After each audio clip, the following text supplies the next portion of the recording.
Bueno, prosiguiendo con el análisis de las partidas de la primera jornada, voy a pasar un poco en limpio lo sucedido en el gran batacazo, digamos, de la primera ronda, que es la derrota del número 3 del mundo, Ding Liren, a manos de su compatriota Wang Hao.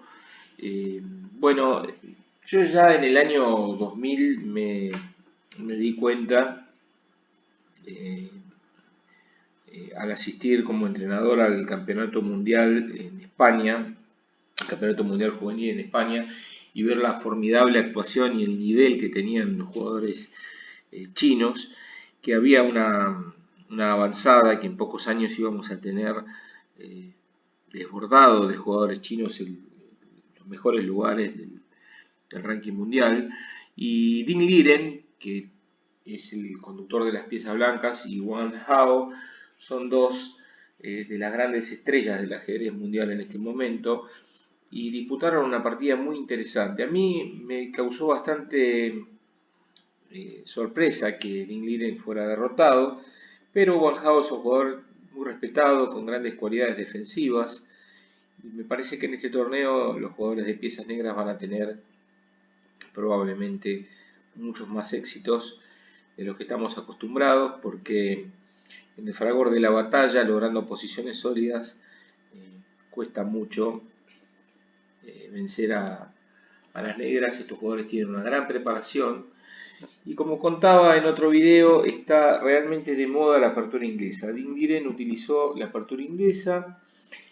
Yo no alcanzo a comprender del todo cuál es la razón por la que la inglesa está tan de moda. En parte creo que es porque todavía no tiene el desarrollo teórico que tienen algunas otras aperturas, eh, y entonces eso le permite a los jugadores eh, mayor espacio para sorprender al rival, más posibilidades de improvisar, de encontrar alguna novedad o alguna jugada que el oponente no conozca y así obtener ventaja con blancas.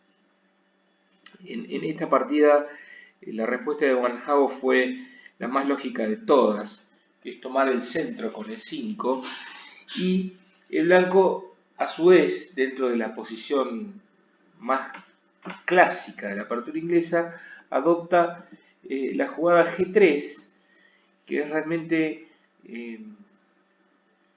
ahora muy popular, pero siempre la jugada más conocida y más usual en esta posición fue caballo C3. Eh, Hay muchos jugadores que la utilizan. El orden de jugadas con G3 tiene algunas sutilezas específicas, pero no parece ser un problema tan grave para las negras. Vamos a ver cómo Wang Hao procedió con simpleza y obtuvo una posición muy sólida. Jugó caballo F6 y luego de alfil G2. Aquí el negro tiene el camino posible de abrir el juego, que eso sucedió en otra de las partidas, pero también la movida de alfil C5 es francamente muy respetable, y aquí podemos ver como Wang Hao, haciendo jugadas muy sencillas, obtuvo una posición sana, jugable y sin debilidades.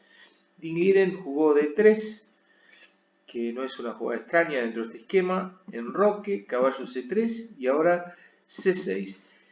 C6 es muy buena porque por un lado frena la fuerza del alfil blanco, por otro lado en algunas variaciones permite contar con la jugada D5, que puede o no que se juegue. En este caso, después que Ding jugó caballo F3, Wang Hao decidió jugar en forma muy sólida con D6, y las blancas enrocaron y las negras también jugaron de manera muy lógica, sosteniendo su centro con torre E8. Yo, hasta donde entiendo, la posición es bastante pareja. Las negras están sólidas, no le veo ninguna debilidad. y bueno, el blanco puede intentar algunas cosas, pero no parece que las negras tengan problemas tan difíciles de solucionar. Ding fue intentando cazar al alfil de Wan Hao, que con un concepto muy atinado jugó alfil B4, a pesar de que eso permite a 3, retiró el alfil, el blanco consiguió una expansión en el ala de dama y el alfil termina en la casilla C7. El blanco decide entonces tomar algo más de espacio en el centro, cosa que parece completamente lógica, y el negro abre un frente de lucha en el ala de dama. Al blanco no parece que le convenga mucho tomar, entonces jugó alfil B2, y aquí un recurso bastante interesante, al que tal vez no estamos tan habituados, que es sacar el caballo por la vía A6 para ejercer presión sobre el punto B4 con el peón, con el caballo también. Ding escoge B5, pero Wan Hao tenía una buena solución a esto, que es cambiar y ubicar su caballo en la casilla C5. Entonces, después del cambio, tomó con el peón D, y en realidad el peón D5 está perfectamente defendido por el alfil y por la torre de D8, está atacado también por el alfil blanco en B2, y el negro tiene una formación central muy sólida. Cuando el blanco jugó A4 para asistir al peón de B5, decidió desarrollar el alfil, y según parece, las negras han sorteado de manera muy lógica todos los problemas de la apertura. El blanco ha obtenido muy poco. Vamos a adelantar algunas jugadas porque en realidad la partida mantuvo un gran equilibrio. Vamos a mirar esta posición. El blanco tiene 7 peones, las negras también, las damas ya se cambiaron. El negro mantiene una formación de peones centrales que controla al peón de D3, y el negro puede también doblar torres para hacer una gran presión sobre ese peón de D3, así que el blanco tiene que tener cuidado con esa debilidad. El caballo de las blancas puede ocupar una muy buena casilla en C4, pero el alfil, a pesar de que tiene poco movimiento, es una muy buena pieza defensora respecto de esa posición del caballo, y en este momento el peón debilitado de D3 está siendo defendido por la torre en una posición algo incómoda, que en algún momento puede ser que el blanco decida corregir. Daría la impresión que esta partida está muy pareja y que no puede suceder demasiado, y que va a terminar un empate sin pena ni gloria. Sin embargo, veamos lo que sucedió. Ding jugó rey G2, que parece una jugada bastante natural, porque el rey puede ir vía F3 a la casilla de 2 para ayudar, contribuir con la defensa del peón débil. Entonces, bueno, aquí una de las opciones era jugar torre de 7 y doblar torres. Wan Hao prefirió jugar F6. F6 es una jugada también muy sólida, que defiende muy bien a la posición y que también permite que las negras lleven su rey al centro, llegado el caso. El blanco decidió jugar caballo C4. Otra alternativa podría haber sido, como yo comentaba recién, jugar rey F3. Creo que no pasaba demasiado. Aparentemente se mantenía el equilibrio. Luego de caballo C4, las negras jugaron rey F7, trayendo el rey al centro,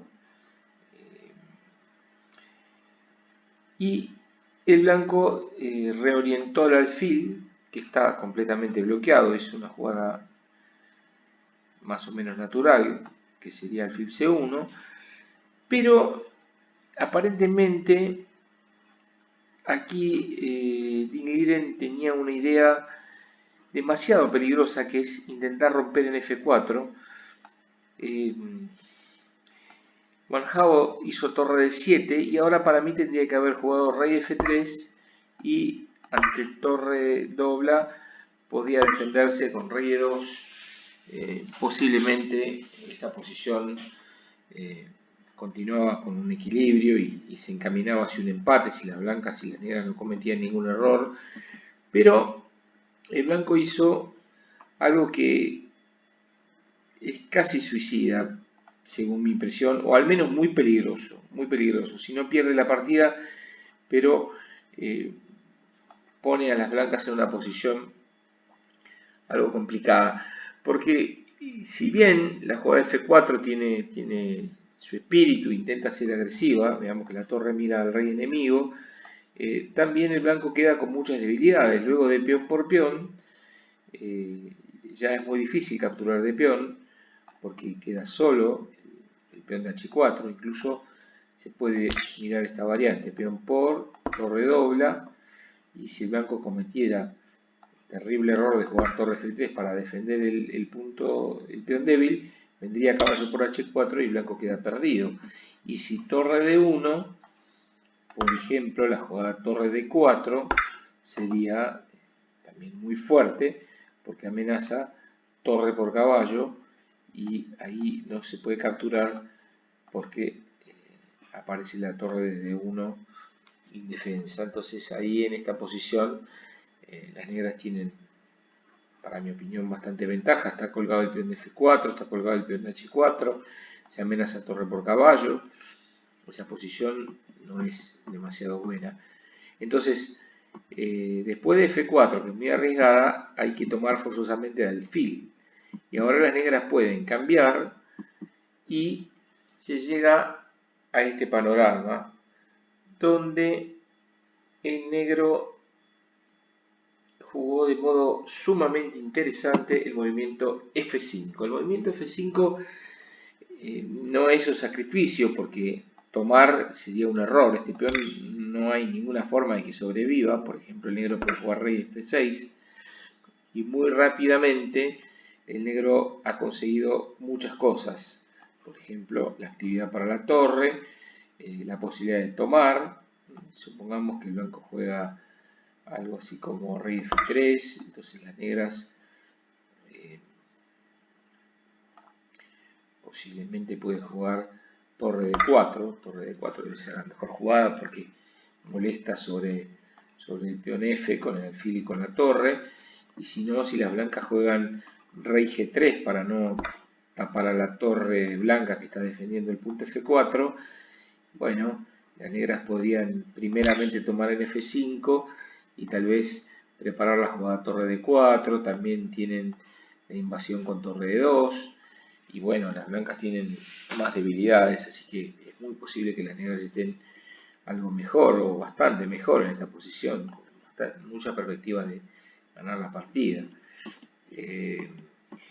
La jugada natural evidentemente es 5, pero en esta posición el negro tiene algunas posibilidades, porque el alfil puede ir a D8, es un lugar bastante raro, pero desde ahí toca el peón H4, y hay un trampolín, esta excelente jugada que saca a relucir Wan Hao, para llevar la torre a G6 y luego a G4.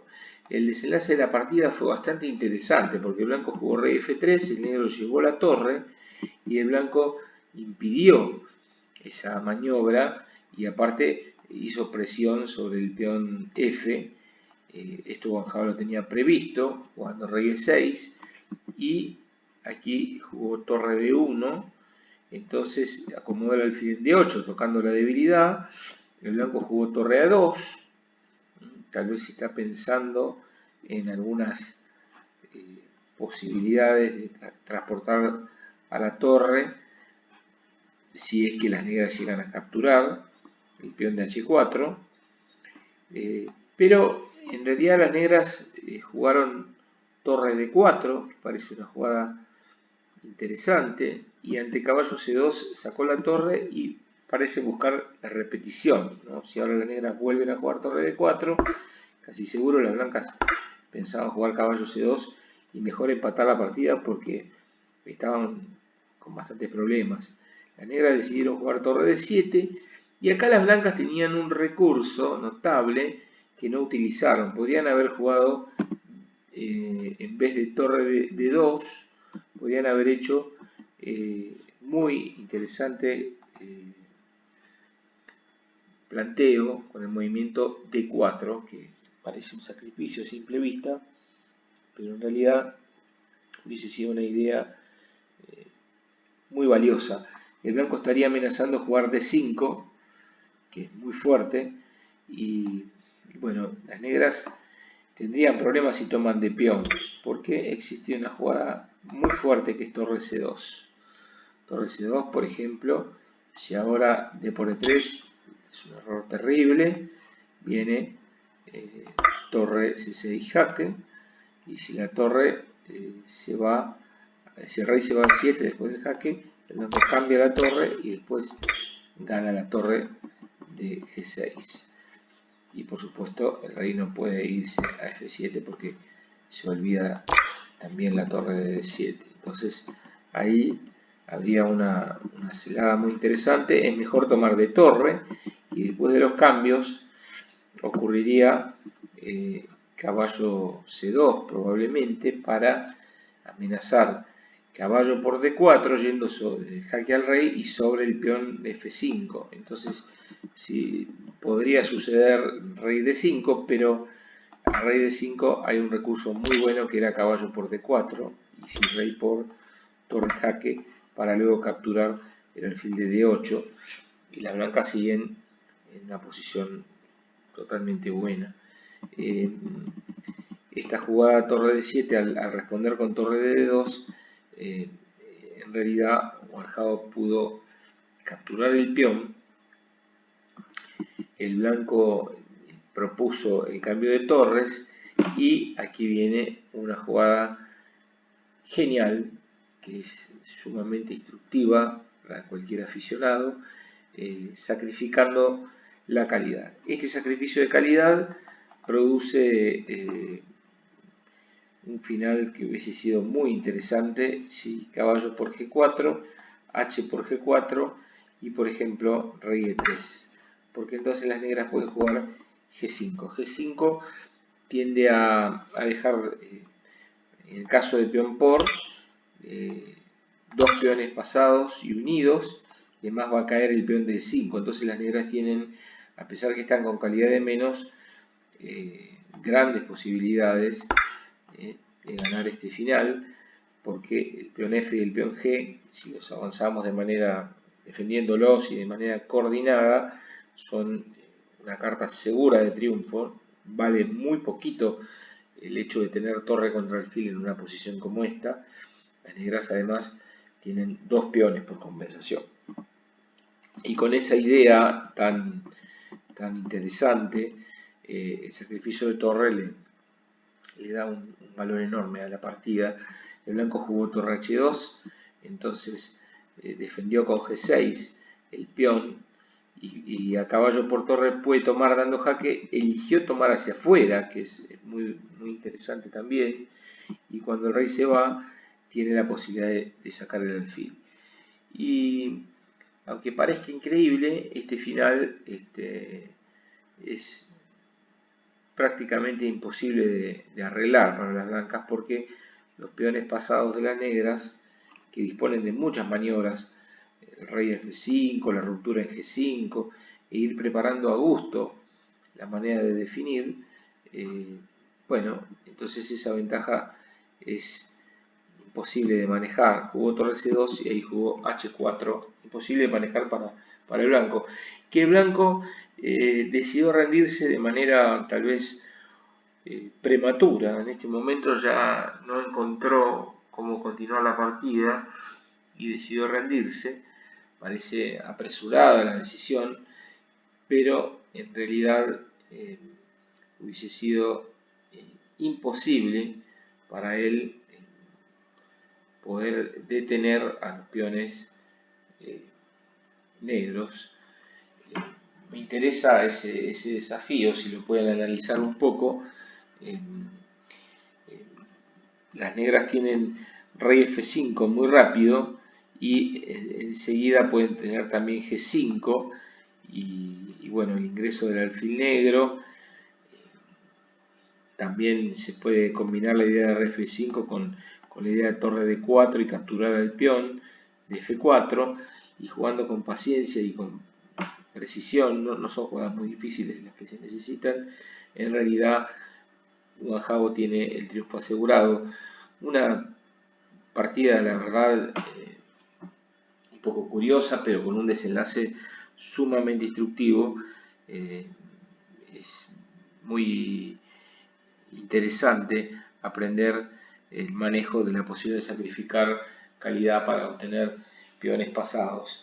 Me sorprendió bastante la derrota de Ding Liren porque es un jugador casi invencible, con una preparación teórica excepcional, pero evidentemente los nervios, los deseos de ganar también, y tratar de iniciar no con un empate, con un partido más o menos anodino y sin demasiadas cosas, lo llevaron a tomar una decisión estratégica como F4 que fue realmente muy peligrosa. Después, en realidad, en el momento crítico, tenía una solución, porque cuando estábamos en este momento, en la jugada 40, dispuso del golpe que ya analicé, que es el movimiento D4, que aparentemente, según los análisis después de torre por,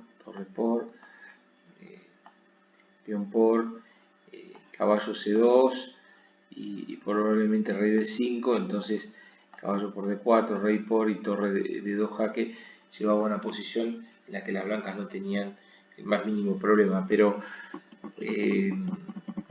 hay que tener en cuenta que esto se juega con reloj, que los jugadores no son máquinas y seguramente era más difícil conducir las piezas blancas en una situación como esta, con la debilidad en H4, con la debilidad en D3 y con la torre negra que se venía a ofrecer en ese sacrificio tan llamativo.